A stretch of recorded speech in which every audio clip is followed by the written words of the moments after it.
கர்நாடக அரசு மேகதாதுவில் அணை கட்ட தமிழ்நாடு அரசு எதிர்ப்பு தெரிவித்து வருவதன் காரணமாக மேட்டூர் அணைக்கு தீவிரவாதிகள் மூலம் குண்டு வைத்து தகர்க்கும் அபாயம் இருப்பதாக மேட்டூர் பாமக எம்எல்ஏ சதாசிவம் அச்சம் தெரிவித்துள்ளார்.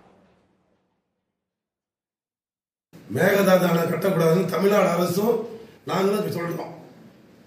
அங்க இருக்கிறவங்க கொந்தளிக்கிறாங்க, அணை கட்டக்கூடாதுன்னு சொல்றாங்க அப்படின்னு. நாளைக்கு மேட்டூர் அணையை வச்சுக்கிட்டு தான் இது மாதிரி பேசுறாங்க.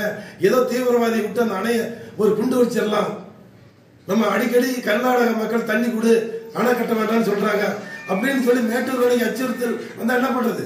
பாதுகாப்பு முக்கியம். துப்பாக்கி ஏந்தி போலீஸ் அங்க போடணும், துப்பாக்கி ஏந்தி 4 பக்கம் துப்பாக்கி ரோந்து பணி செய்யணும். மீனவர்கள் அந்த டேம்ல இருந்து கிட்டத்தட்ட 2000 அடி தள்ளி தான் மீன் பிடிக்கணும். இந்த பக்கம் வரக்கூடாது மீனவர்கள். அது எல்லை பாதுகாப்பு போடணும். மீனவர் மூலியமா கூட ஏதோ வேற மாநிலத்திலிருந்து மீனவர் மாதிரி வந்து இங்க வந்து டேமுக்கு பாதுகாப்பு குறைச்சி அதை ஆபத்து ஏற்படலாம்.